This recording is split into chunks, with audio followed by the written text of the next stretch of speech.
Say that again? No. Okay. Okay, go ahead. So what? Right?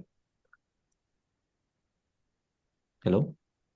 Hello. Eh, we hear you. Yes.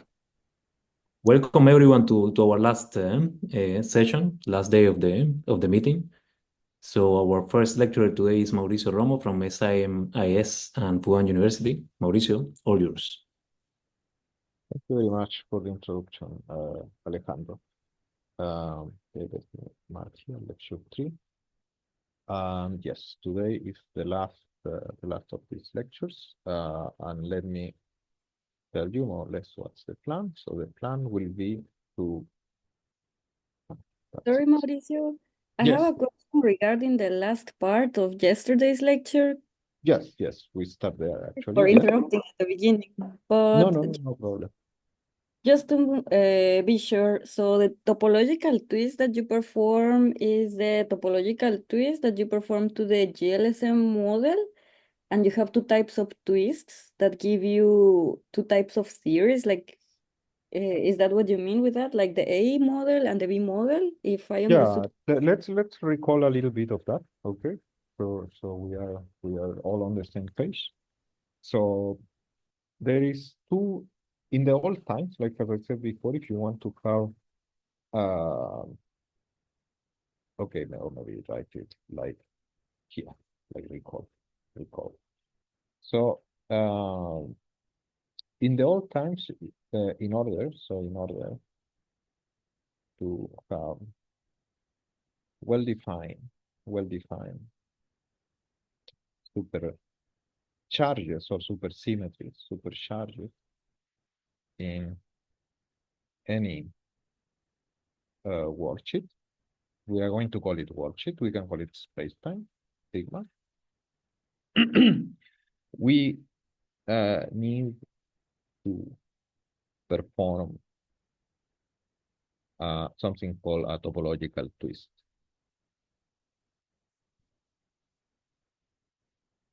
This changes our theory. Okay. And this is what it was on the old time. This is what was done. This was proposed by Witten in the 80s.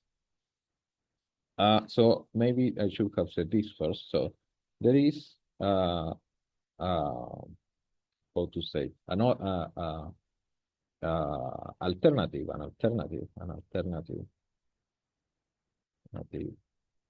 interpretation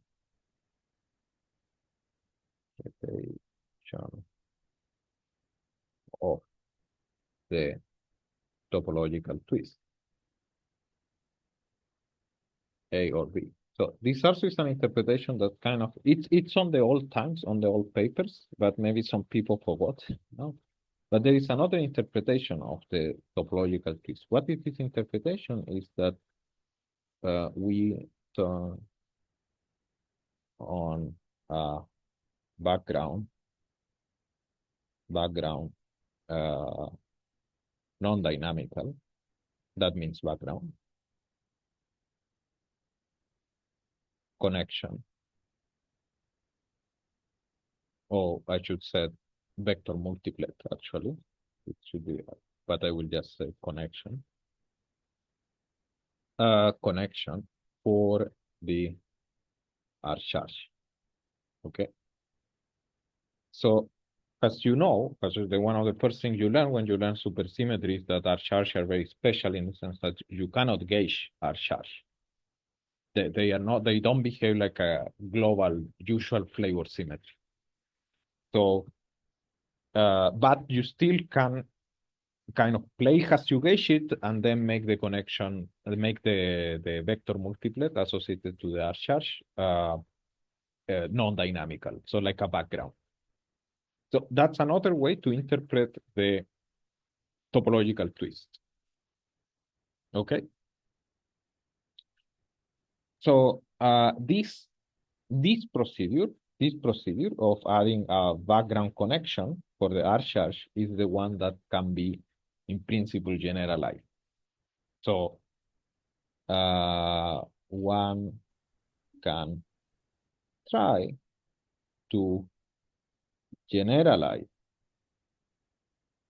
this procedure. That will mean, in simple words, how many inequivalent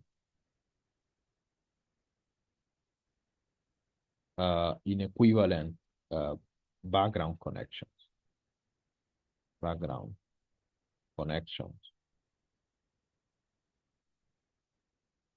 I can choose, right? Or how many backgrounds, in other words, like this background connection have, of course, to be consistent with the supersymmetries in some way, right? So, but the question you can ask yourself is this the only option? Like, or how many, this background connection has a value that I'm choosing, how many values I can choose, okay? So this is I'm saying it very general, but of course there are many papers with very long computations analyzing this problem, like the ones I mentioned the last time, like Closet and Cremonesi, or the original papers of Pestun in other dimensions, and several other people have done work on this. Actually, Cyber has some very important papers on this topic. Cyber and Dumitrescu. So essentially, this was started by Pestun, as I mentioned the last time. Pestun and Cyber Dumitrescu, which I didn't mention. These two papers are like the same problem, but in 4 dimensions. 4 dimensions with n equal to supersymmetry, actually, n equal to. Cyber and Dumitrescu, and as I mentioned the last time, Closet and Cremonesi did the same thing. This is 2D, but originally it was Pestun, and then first it was very formalized by Cyber and Dumitrescu. And the idea of these papers is that you can generalize this procedure by if you have the correct interpretation of this background connection. And the interpretation that they give, so this R-charge, this, let's say, the interpretation is this background connection for the R-charge can be interpreted as a background field, has background fields, but has background fields coming from coupling with supergravity. So that this is what in the work of Cyber and Dumitrescu is. So they interpret these background connections as coupling with supergravity. And then this thing, coupling with a supergravity background, and then throws the gravity, so you don't longer have a gravity theory, but you have a modified theory. This procedure kind of unifies what we knew about the A or B twist and some possibly new backgrounds. So some possibly new modifications of the theory that allows you to preserve or to define supersymmetry in a curved space. So what happens in 2 dimensions is that the answer is a little bit boring, if you want. The answer is a little bit boring because the answer is that A or B twists are basically the only option. That's in a nutshell. There is no other option. However, there's a few outliers, which looks boring because it's just some outliers, but as I said, they are very interesting. And the outliers are these ones. This procedure number 2, where you can, to turn on some other backgrounds that are associated with these conformal killing spinors. But the caveat is you can only do it in worksheets that have isometries. And there are very few, right? For Riemann surface, the only one that have isometries or continuous isometries are just the ones I'm writing here, right? Genus 0, genus 1. And if you allow for boundaries, okay, you can have one boundary or two boundaries, and that's it. Okay, so I don't know if that brief introduction kind of answers your question or clarifies it a bit more. Yes, it was very clear. Thank you very much. Yeah, okay. Can I ask a brief follow-up? Sure. Yeah. So in the previous interpretation, you had said that the problem was that the spin bundle is topologically non-trivial. So am I correct that then you want kind of a topologically non-trivial bundle for the arc charge as well, in such a way that the product bundle is trivial, and this background connection is some background connection on this topologically non-trivial. Absolutely correct. You want our background. Yes, bundle. that's one. That's exactly the way to interpret it. That's what I sketch kind of in a more physical way in these little maps here. So you kind of on the sphere you need an arc charge monopole, so to speak. You need an arc charge, yes, and that's why on the sphere, like on the sphere, the thing is you have in the sphere you have two options on how to do this. So yes, the background, like the background connection for the arc charge, it will look either like something like a monopole or something that looks like the spin connection, proportional to the spin connection. I see. So the one that's proportional to the spin connection is the usual twist. And there's some other option that is a bit different. It looks kind of like a monopole, if I remember, but it's different from the spin connection. It's a bit modified, and that is what gives you these funny guys that has like that mix this QA with this QA bar. Thank you. So, yeah, no problem. So that's yeah. Unfortunately, yeah, you will need several lectures to introduce all this with all the gaudy details, because this, as I said, it's a really long computations on several papers. But the algorithm essentially goes like that. I mean, if you couple with appropriate supergravity, and then you just crank up the equations. So, as I said, in dimension 2, there's no more options, but one of the ideas is to tell you an application, because probably you are familiar with A or B twists, is to tell you an applications about these other types of twists. So May I ask something, yeah. Mauricio, related with this? So Yeah. in the case of higher dimensions, there is the possibility also of doing like a squashing on the spheres. This is That's not is correct. possible in 2D, no? It is possible. It It is is possible possible. because I the squash sphere still has isometries. I So, see. so when I said here, okay, when I said here S2, T2, etc., of course I was thinking just topological. Topologically. I didn't see. mention anything about the choose of the metric. If you Yes, want yes. to do in practice, of course, you have to choose a metric. And Okay. you are allowed to choose a metric that's more or less compatible with the isometry. And you can consider the squash sphere. I see. That's I see. correct. Now, in a nutshell, the squash sphere doesn't give you anything new. I see. That's the punchline. Like the squashing parameter doesn't affect anything. So it doesn't enter in the final answer for partition functions and the things that you will discuss next? No. No, it doesn't enter. Nothing I to see. do. I see. Nothing to do. I see. So okay, so let me give you first then. Let's do this. Like we can look at the general philosophy. So the idea of supersymmetric localization. is the following. So in a nutshell, you have, remember that we have some nilpotent, symmetry. For example, we have QA plus minus, or QB.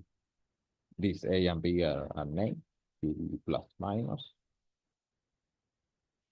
And if you have a path integral of this form, and you limit yourself when you have nilpotent symmetry, we just define physical operators as elements, as we said at the very beginning, of Q cohomology, where Q can be any of these operators, any of these Q co or G. So if you consider your physical operators in Q cohomology, then any correlator that involves Q acting on something, here this dot dot dot can be anything. It doesn't have to be a verb. But this dot dot dot are Q cohomology operators. So I restrict myself to the sector of the Q cohomology. Then these correlators become strictly zero. Therefore, Mauricio? yeah.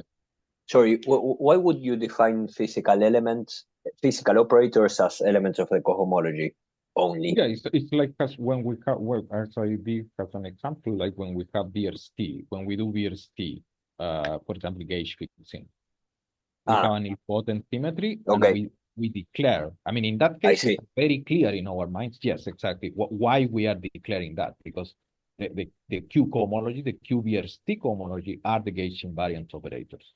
Yeah. You can consider others, but you don't want. I mean, they are not physical. Yeah. In this case, it's a little bit more like ad hoc, like more strict. Like, it doesn't mean that the guys that are outside the Q cohomology are unphysical. That's not true. There are many operators outside the Q cohomology after we do this twist or we do this background procedure that are completely physical and nice. I'm just not going to mix it with the others. Okay. So that means I only have access to a subsector of the physical theory. Because it should be, because topological theories, as we know, they are very much simpler to analyze. And of course, they cannot be equivalent to the full physical theory. That would be like too much of a beautiful word, or a wrong word. So that's not the case. So all these things have to be thought as in the realm of this Q cohomology operator. So you have like this, and you can modify your partition function like this. You can always add then a term that's like this. So let me see. You can put like some lambda here, some parameters. So this is just a parameter. And here you can put an action that's Q acting on something. Some action of this form. Then these are equal, but these are equal under these considerations, meaning working exclusively on the Hilbert space of Q spanned by the elements on the Q cohomology, of course. Because this extra term in the action is going to be otherwise, if I expand in lambda, for example, formally, all the correlators that I get for higher powers are going to be, for powers of lambda 1 or higher, are going to be identically 0 because of what they're here. So because of this equality, then Mauricio, yes? sorry to interrupt you again, but stupid question. Why is that correlator you wrote 0 in cohomology? Because I would think that acting on Like when you act with Q on specifically that guy, that's 0, but what happens when you act with Q on the others? Yeah, so here is the thing. So to be more specific, you will have something like O1, O2, dot, dot, dot, dot, dot. And here I have Q acting with lambda. So this is non-zero, okay? This is non-zero. So this is my operator O prime. So of course Q on O prime is 0. Yeah. Right? So that's fine. And I dot like O1. So because I'm working on, and I assume two things. You assume that you assume that Q acting on OI is 0, right? Because all of them are on Q cohomology. Right? Okay, And also it's unbroken. So on the vacuum also is 0 because it's an unbroken. Okay, it's fine. It's very simple. You just move it around. Okay. With outside, I will leave it there.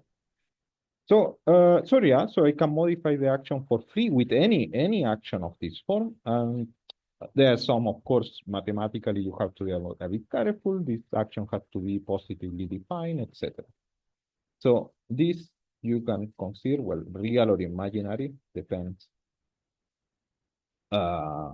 Depends on the signs here. So let's say, if you take something like that, then you can make this term here, this term dominate over all the others. So you can say, because this is completely independent of lambda, it doesn't matter.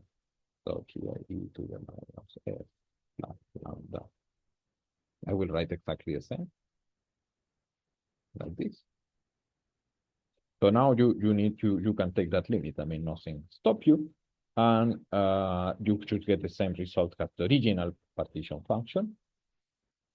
And because of this, in the limit, I can take the limit in a sense that this term dominates. So that's why you need to make sure that this thing is positive definite. And then you can just exactly solve this path integral as if it was an ordinary integral when you do the steepest descent method. So what this reduces is that it reduces to a sum, that sum can be really an integral, where phi 0 is the critical points of Q acting on B. So, right? So the critical points of this action, which means these are the points where I have to, this phi denotes all the fields. This is like this. And you sum over all the points, as I said, it can be an integral, doesn't have to be points. In all these examples are integrals, and then for every fixed point, I have the action evaluated at this classical solution. So it's just evaluation times something that we call the one loop determinant, which is the part of the expansion that doesn't depend on lambda. So evaluate on phi 0. So what is this? That's one loop of phi 0 is defined as the determinant of a fermionic operator, and the determinant of a bosonic operator. So where this fermionic or bosonic come from? Well, it's not so hard to compute or to see. It's just you take the action and you take the action evaluated on phi 0, but you take a small fluctuation. So this is a dynamical fluctuation. So this is the fluctuation. So you look, in other words, you look how the action behaves around phi 0, and you just take the terms, the fluctuating terms. So what do you get here is that I'm sorry, you should get something Mauricio, like, I have a question. yes. It's a very nice question. So this one loop determinant is called one loop because it's exact up to one loop, or why is it called one loop Oh, determinant. it is because it is the one loop term in your action. Okay. It is the one loop term in your expansion. So the one loop term is always in any QFT is always a ratio of determinant. What is Okay. not true in every QFT is that one loop is the only contribution. Okay. Okay, in most CFTs, you will have that the contributions are like, so you have something like this, 5 tilde, and here you have some operator. So this is the operator, 5 tilde, something like this, and you don't have first order term because it's 5 0. So this is a 5 0. So here inside this is like Fermi, and boson. Yeah, what I said is what I was going to say is in this case the expansion is one loop exact. But this form of the one loop determinant is pretty universal. I mean that's it's true in most it's true in most if you are not in a very exotic QFT, this is true. As I said, what is not true is that in a generic QFT, one loop, of course, is not a good approximation sometimes. The exact, yeah, okay, I should say, what is true is that here these equalities is exact. So these all equalities, it's not like, there's not like dot, dot, dot here. In a normal QFT, you will have something like this, and then you have some expansion like this, and you have this type of expansion. So in a normal QFT, you are going to have higher loops, but in this case, one loop is exact. But one loop is always a ratio of determinants. That's universal. So writing it like this is nothing special for this type of theory. It's just kind of in a sense, it's a very generic fact. So in the cases at hand, you can actually compute these determinants exactly. That's what's fun. That's what's it's interesting, because then you can compute this full partitions function like this one, so exactly. So let me Mauricio? then, yes. Sorry, may I ask a question? I'm quite confused with one thing. This, could you go up a little bit? Yeah, Please. yeah, sure. This critical of QV, Yeah. this set, how is related to the points that minimize the action principle? Are they related? Or To the point that extremize? minimize the original S. Yeah. To the classical. Yes.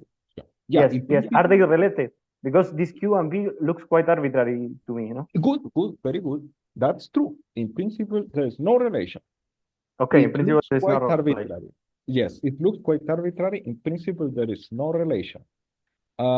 In practice, as I mentioned, this that looks very innocent and very technical is very important, which is that this QV has to be positive definite in order to have this, in order for this to be true, even formally, right?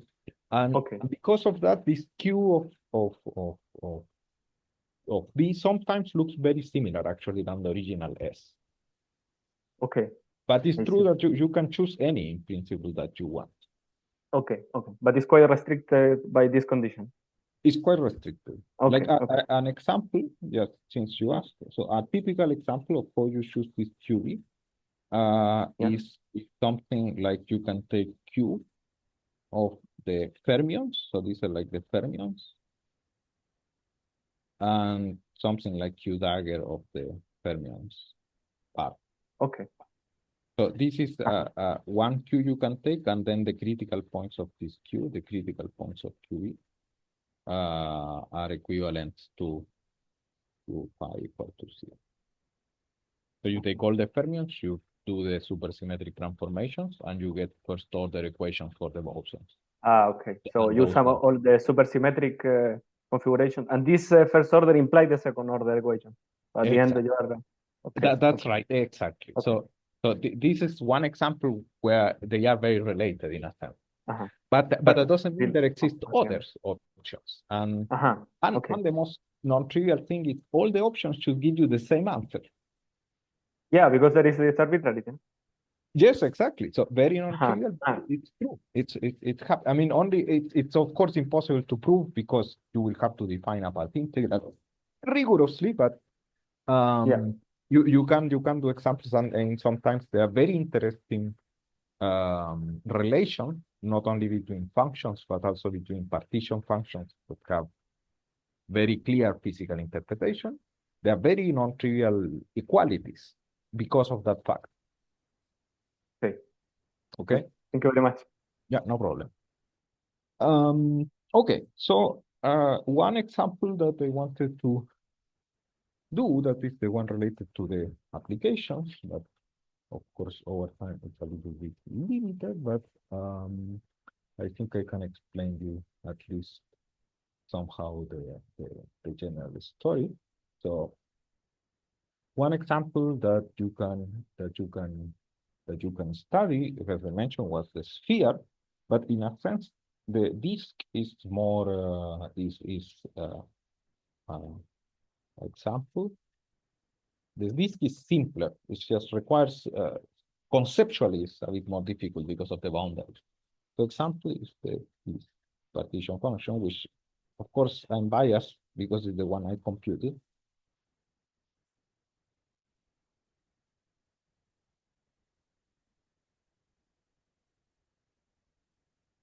Okay, so in this case, what happened? We are going to study this example. So remember, we start with the sphere. Before we had the sphere, and we have this situation where we have QA, for example, and here we have QA dagger. As I said, there is one possibility of background where the supercharge looks like QA, and here it looks like QA dagger. Or we can write it if we want formally, or if we can say here it looks like an A-twisted theory, in the sense that this is the scalar or the relevant nilpotent charge. And on the other side, it looks what people used to call the conjugate. So you can imagine that you can take, we can take half.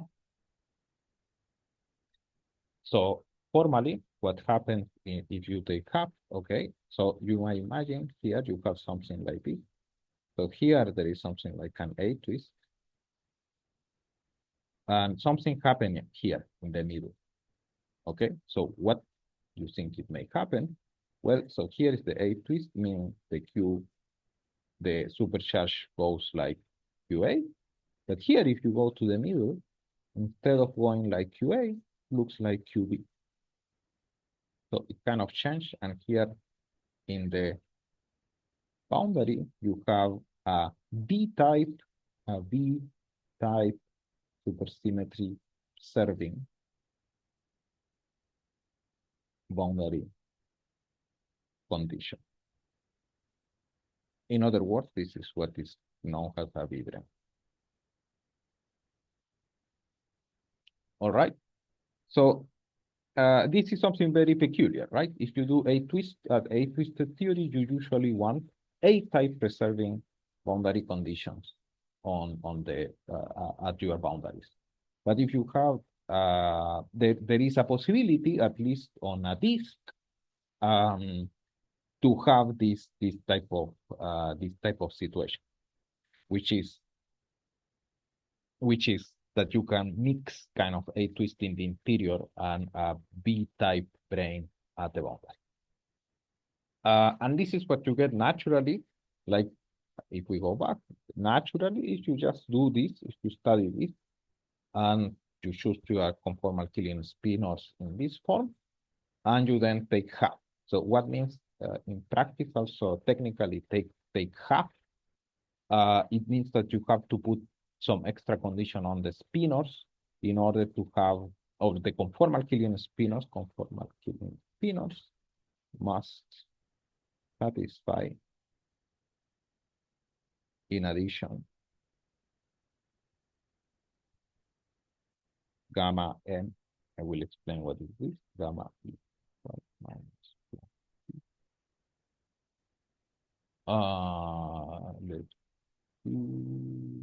Yeah, gamma e n and gamma n hat e r equals plus minus e bar.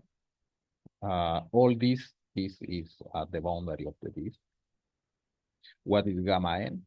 And gamma n hat like this is defined just this is the normal, the unitary normal at the boundary, contracted with the gamma matrix. So this is if you want technical, you want some more technical reason. I mean, this condition on the spinors at the boundary is a choice of the spin structure of this manifold with boundary. In this case, at this. So it's a choice of the spin structure. Because spin structure requires there is some extra conditions when you have Riemann surface with boundaries. So this is one choice, and you are going to get this. And I'm going to concentrate in this case, actually. Of course, if you change every A by B, you are going to get the other case. But for several reasons, this case is more interesting. Okay. So in this case, how are you going to perform the localization? So in order to perform the localization, the only technical thing that probably is worth to mention is how you treat the theories with boundaries, which is something that, as I was mentioned before, it's probably not always a typical thing or something that's on the curriculum many times. So in order to study theory with boundary, we need to write S5 of this form, something like, for example, this, some Lagrangian plus some Lagrangian on the boundary that respect to see supersymmetries without imposing any boundary conditions for the field. Okay, so the study a theory with boundaries starts like that. You take your theory and you add some extra terms like this that preserve the supersymmetries that you want, but without imposing any nothing like Neumann or Dirichlet. Not yet. Like, you first need to write this action, and then you impose Neumann or Dirichlet. So let me write it here. So Neumann slash Dirichlet, etc. Any other boundary conditions are imposed or chosen afterwards to have well-defined. So it doesn't mean you don't have to impose it, but you impose it afterwards in order to have well-defined Lagrange, Euler, Lagrange principle, or Euler Lagrange equations. So that's how you do. So why I'm mentioning this, because in the case of the GLSM, it becomes something very funny. This if you try to do this procedure. So for the GLSM case, if we try to preserve B-type supersymmetry at the boundary, we have to add a term that takes the form of a Wilson line. Okay, so in the case of GLSM, what you have is something like this. So this is something like an action of this form, which is the old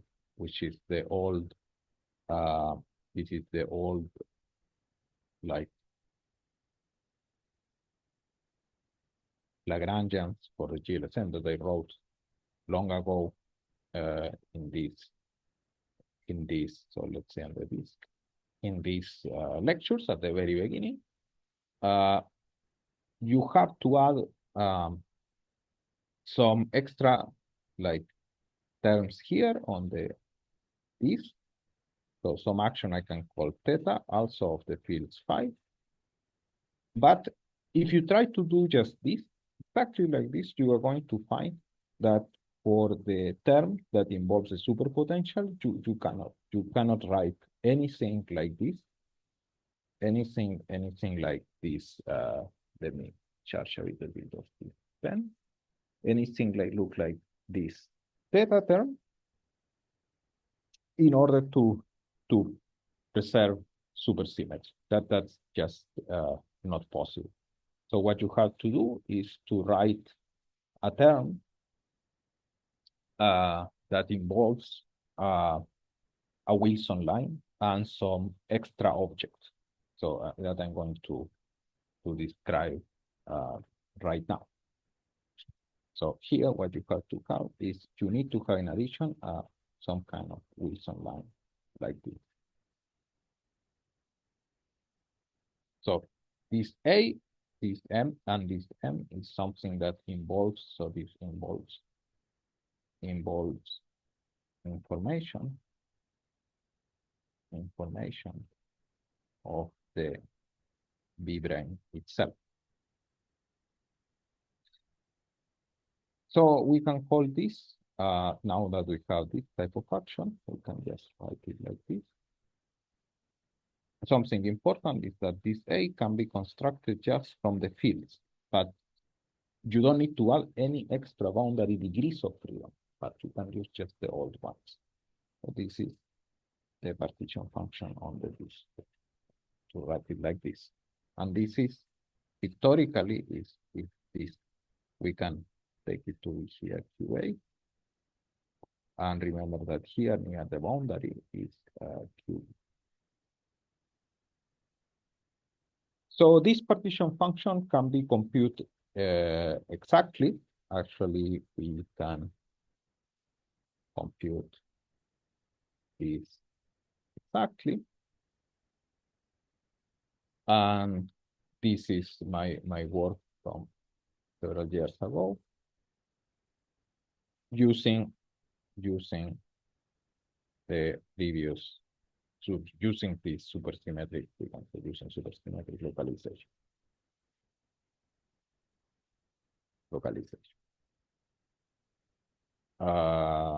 For instance, the QB term can be chosen such that critical points, so just, I'm not going to show you the equations, but that will take a lot, but they're not that long, but yeah, it takes a while to write. So the critical points are equal just to every field, all the chirals, so these are the chirals, all the chirals identically 0, and sigma equals a constant. Or to be more precise, actually, I should say sigma belongs to some contour, so some C inside the Lie algebra, the complexified Lie algebra of the torus that I wrote like this, where this guy is middle dimensional. Yes, okay. So the C are, these are the chirals, the sigma are the chirals on the vector multi. So these are constants.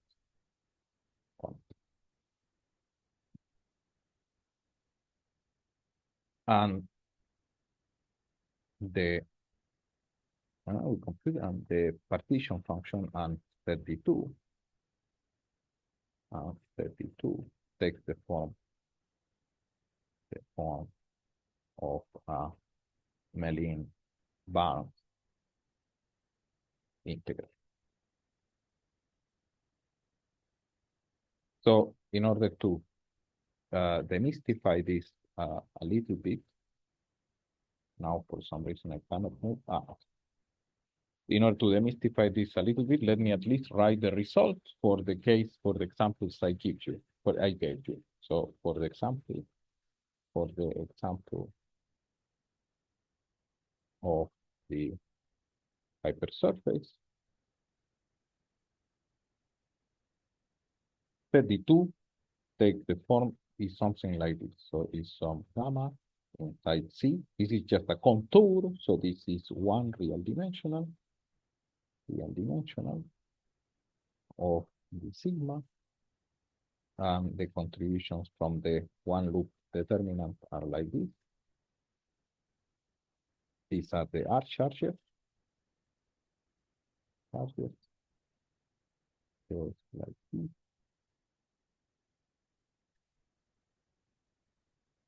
These are the other R charges, and these are n+1. Sorry, just n. Yeah, n. And here e to the I t. There is only one t parameter. So all this comes from the one loop, from zeta one loop, and there is a term coming. This is, and there's something called fp of sigma. So this comes from the e to the from if you want from the e to the minus s to the phi 0. In this case, including the boundary term at phi 0, and this trace of m. This is the fp. The fp comes from this trace of m e to the a of phi, which I didn't mention to you how to build. This a is like a connection, because I said that include information of the boundary conditions. So I didn't tell you how to construct. So in the circle, these two things in the circle, this come from this at phi 0. So that's the result. And now, okay, I have to mention at least one application. So unfortunately, I don't have time to describe how the information of the V-brains is contained on this connection, but it's not difficult to decode. It's not difficult to decode, but I will tell you in a nutshell one application in order to finish with something that hopefully sparks some interest to keep digging on this topic. So one application, we are going to take the same example. I'm just going to write this cylinder like this. What is this cylinder?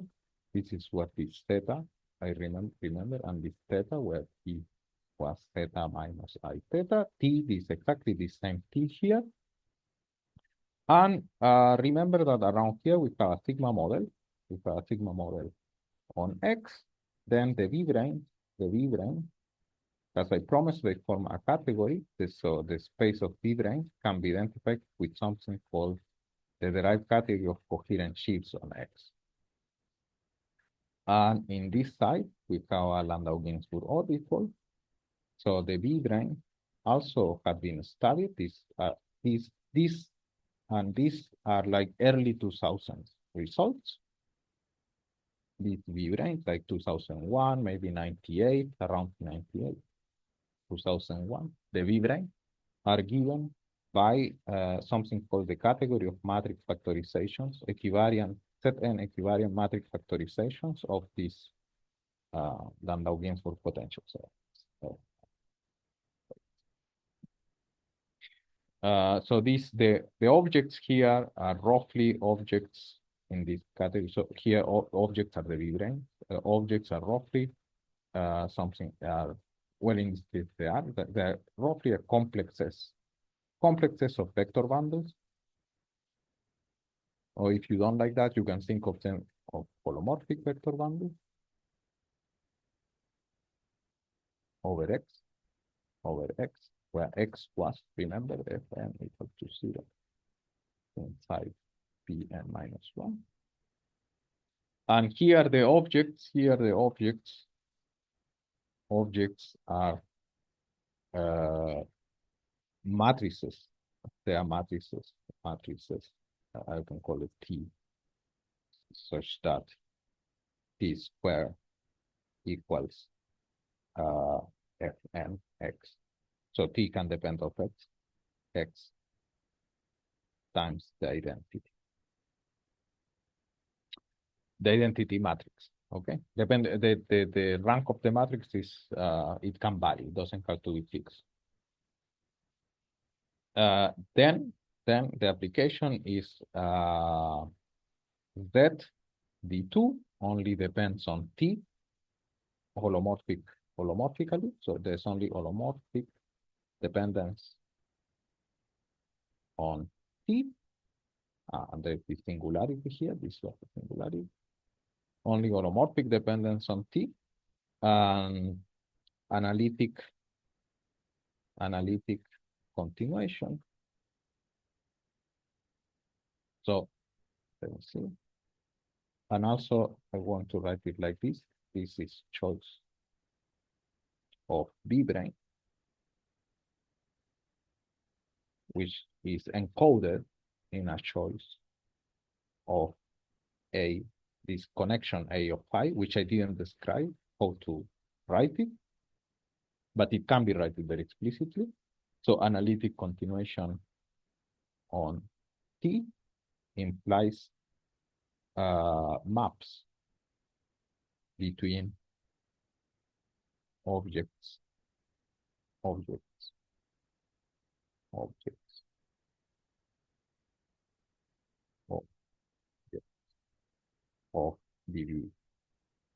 Hof of X to MF Zn of Fnx or vice versa. These maps, mathematically, these maps means this map means functors.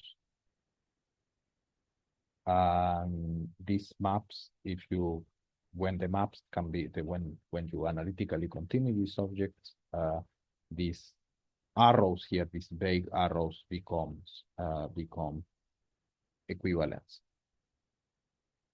So it's a map between two very different categories of objects. So that's why there is a interest in mathematics for this kind of results. So okay, I will conclude here with that application. Thank you very much. Okay, let us thank Mauricio. Yes, This very... And we have time for questions, no? I have one question. Sure. So is this only valid in the IR theory, or what happens with the UV theory? Can one use the same method, or just what happens? Very good question as well. So all that I said, yes, when I talk about sigma models or when I talk about here Landau-Ginzburg orbitals, all that is IR dynamics. What we did, first, this is true. All these results are about infrared dynamics, infrared theories. So at the fixed point. what we did is we compute something like this set D2. We compute something that is invariant on the RG flow. Mm. This I didn't mention it, I didn't emphasize it too much. So what we did is just we compute something in the UV that is like invariant on the RG flow, so it's also completely valid on the infrared. So all these computations are on the infrared if you want. If you do, you can do the same computation for the case where X is not a Calabi-Yau, then you will have to worry about the flow, even in this. So then there is a difference between infrared and UV. But in this case, in this example I did here, I explicitly computing the UV things that maps one-to-one to the infrared. Okay. Thank you. No problem. Okay, let's go. Matthias. Yeah, Mauricio, I have a question about this deformation you did. This looks a lot like the deformation Peston used when he do n equal 4 Euclidean mills. He deformed with a Wilson loop and can localize in the Wilson loop. Is there a Yeah. relationship between the two deformations? Good. Yeah, okay. Since many people write them, so that's very good. Let me first answering your question. First, this type of deformation of the theory in order to preserve supersymmetry is like almost exactly Pestion's procedure, just reduced to 2 dimensions. Like his localization, his way to keep supersymmetry on the 4th sphere in 4 dimensions is exactly with the same idea as I was mentioned before, turning on this background, etc. This is like word by word the same thing in 2 dimensions. Okay, that's the first thing. However, Peston never studied the case with boundaries. Peston studied only the 4th sphere. However, as you mentioned, he also added Wilson lines on the 4th sphere, supersymmetric Wilson line. And then he localized in the presence of supersymmetric Wilson line. Up to there, like mechanically, algorithmically, this is the same as I did here with this Wilson line. The only difference with Peston is that his Wilson line he's studying different Wilson lines, let's say. Okay. These are more general Wilson lines characterizing these boundary conditions. In the case of Pestion, the Wilson lines he has were more rigid. But it's true that in both cases, what you are doing is inserting a Wilson line and then you preserve some supersymmetry thanks to the Wilson line and then you just compute. So in a nutshell, yes, me and Peston, we are both inserting Wilson lines, but if you reduce dimensionally the Wilson line of Peston to 2D, it's not exactly the one I have, I think. Also, and this deformation is the same as modifying the Earth symmetry that you did before, the A twist and B twist. It's the same procedure. All of these collections of supersymmetric partition functions that people localize, etc., all of them can be seen as some background for the art symmetry. The 4 dimensions, the 2 dimensions, etc. Yeah, and finally, one other question is that this seems like if you do the sphere will be a factorization of the product of 2 disks.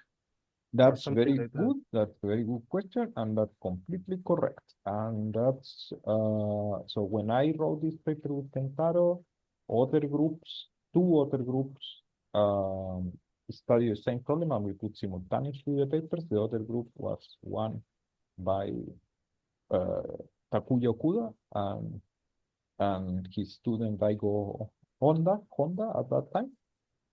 And the third group was some other Japanese group. I think Terashima, Sujishita, and students of them that I unfortunately cannot remember the name. But at least my paper and the one of Takuya, we both study very similar properties, and we both show on our papers, at least on a huge family of examples, that what you say is true, and it's expected that you can write like this, like if you have like here the A twist and here the A bar twist, this can be written as like E, A. Here you have to put this cylinder with like B, B. And here you have A bar. And here you have something like B. I don't want to write B bar. I want to write something like B with the something like B with the change orientation. Okay. So yes, it's true. How to do this gluing here takes a bit to explain, but yes, you can do it, and that what you say is true. It's factorized. Okay, thank you. Mm-hmm. Okay, Joaquin, please. Hi, Mauricio. Thank you for the very nice lectures. So a little bit more of a general question.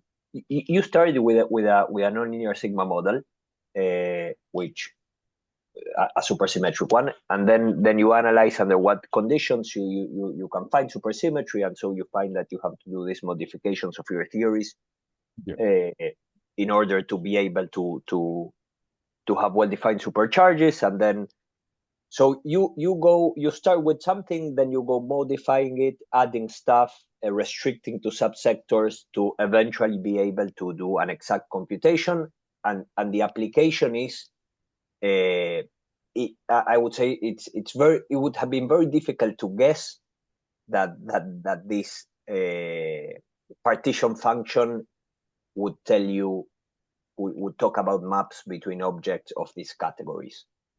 Yeah. Right? It feels like you start with something which you want to use to describe a supersymmetric theory, and you end up finding. Okay, I will let you finish first, and then I will. No, yes, maybe.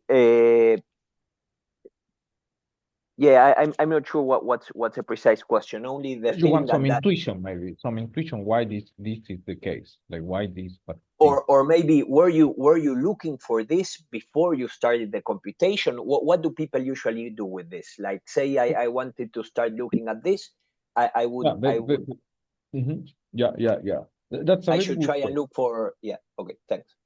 I will give you. I think I know what you want to kind of understand what your confusion or what you want to know. Like how you say you sit down. I mean, this is a long computation. Okay, the paper had like more than 100 pages, and all these papers look nasty. Like how people convince themselves and sit down and say, "This is what I'm going to compute, and let's see what happens." Yeah. In some cases, in other dimensions, to be honest, even I don't understand why they went and compute this, but I can answer for you this case. So in the case of 2 dimensions, these partition functions, like for example, this thing with A here and B here.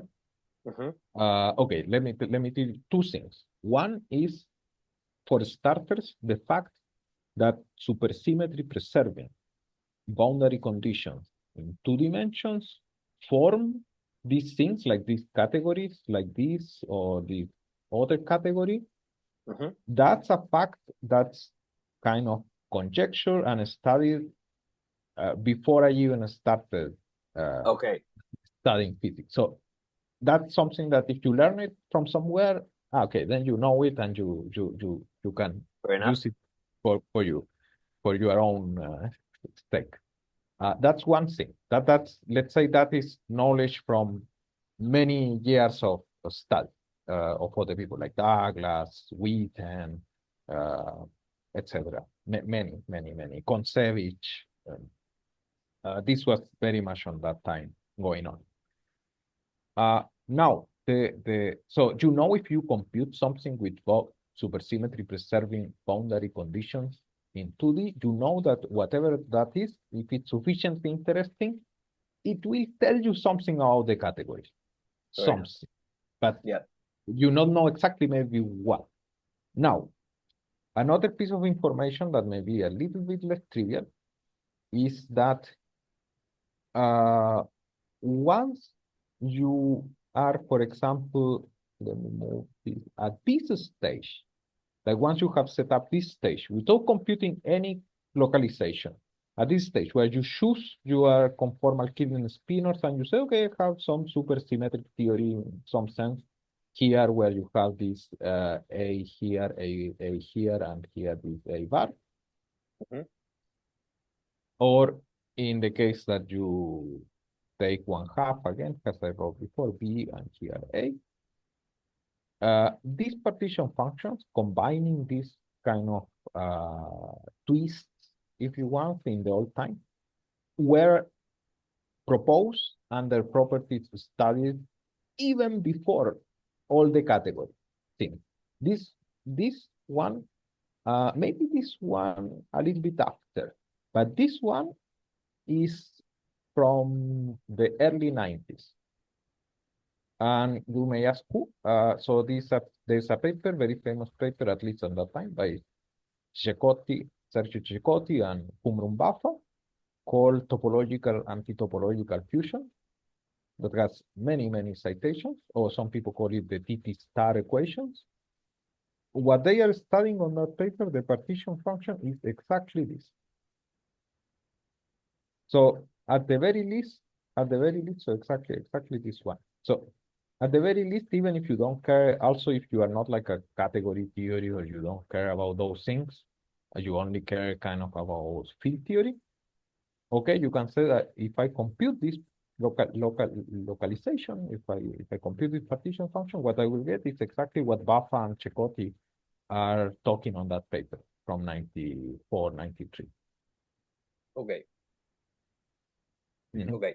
So that gives you two pieces of intuition of more than intuition, it's big pieces of information that you get from past, very important past work. Fantastic. Thanks. Mm-hmm. Nana, please. Okay, thank you for the very good lecture. So I have one question just on the application of these things. So you say you computed for the example you put was like a GLSM with U1 gauge group and chiral fields. So I wonder if I want to apply this now for a theory that has twisted chiral superfields and a twisted superpotential. But I mean, it's about some dualities we are considering. What are the requirements? What I need? That's a very good question, actually. That's a very good question in the following sense. In the sense that maybe I don't have that much to say because there's not much done. Yes, exactly. As you say, these are very conventional, down-to-earth GLSMs, right? Like chiral, it's the GLSM from the 90s, essentially. You can put your gauge group non-abelian to make it more exotic, but you are right. These theories contain only chirals and vector multiplets. And I even choose the twisted potential for the sigma linear. Okay. You can modify our result for other twisted potential.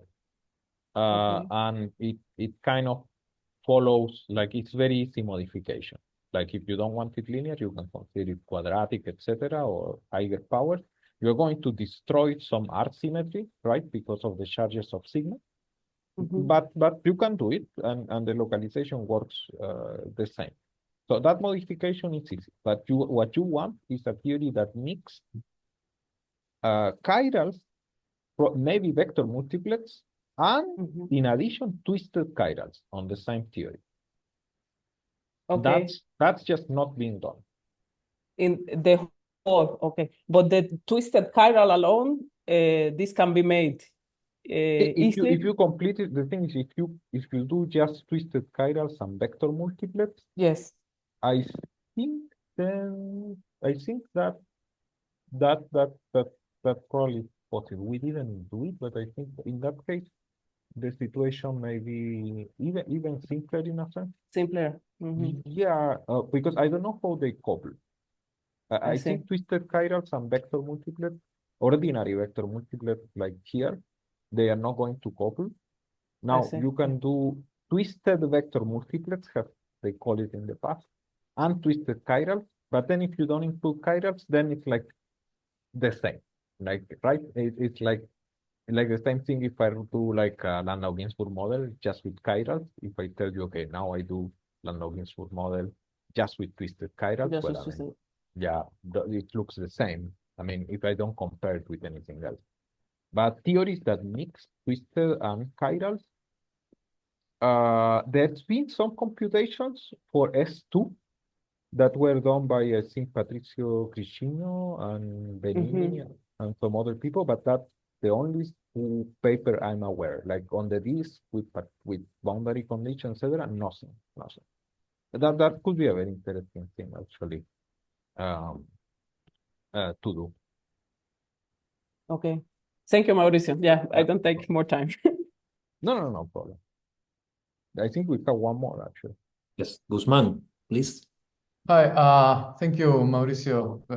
Very nice set of 3 lectures.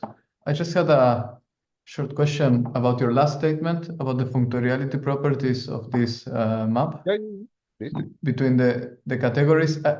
If I understood correctly, it seems that your partition function gives a map between objects in the categories, but you also need a map, if I understand this correctly, between morphisms in the category. So, That's absolutely correct. Yes, that's correct. So how does this come about within your setup? How do you get the maps between the morphisms? Excellent. I guess excellent, because it won't. Sorry? It won't. It doesn't come. You cannot see it from here. You only can see what you can do is, yeah, that's the reality. And also this story of even finding the map between the objects, this story comes, I should mention, it comes from work of Kentaro Hori, Manfred Herbst, and David Page from 2008. So to answer a question, one of the previous questions in was by Joaquin. Yeah, even the application, we had previous work in the past that kind of gives you the intuition that it can be applied to this mathematical problem. That work actually, that paper had more than 200 pages, so it had something like 260. So it takes a bit of energy to read it and see what is there. But even on that, all that paper is about mapping objects from one piece of the cylinder, if you want, to another, or between faces of GLSM. It's all about mapping objects. Usually what you do, I mean, you can study the map of morphisms. You need to study something like domain walls. This partition function may not help too much. Or maybe, okay, in 2,2 theories it may help, but in a nutshell, in practice nobody does it because it's really hard. It's like really hard. Which usually what you will do is you see how the map of objects go, and once you have identified the categories with a well-defined mathematical object like this derived category of coherent chips, of this matrix factorization, this MF. These are very well-studied categories in mathematics, like from the 60s. Once you have that, and once you have the map between the objects, essentially that will imply, if you said, okay, my functor has to be something like faithful, full, and faithful, that essentially implies it's very rigid how the map between the morphisms have to go.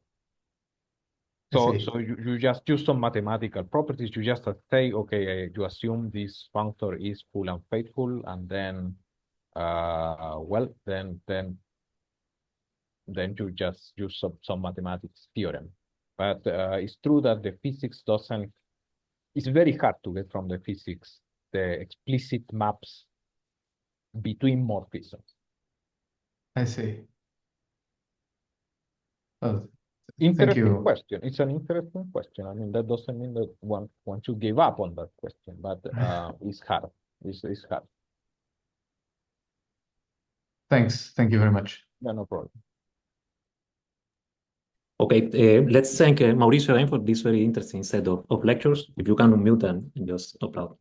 And Thanks a lot. I'm pretty sure there are more questions. So for the next event, probably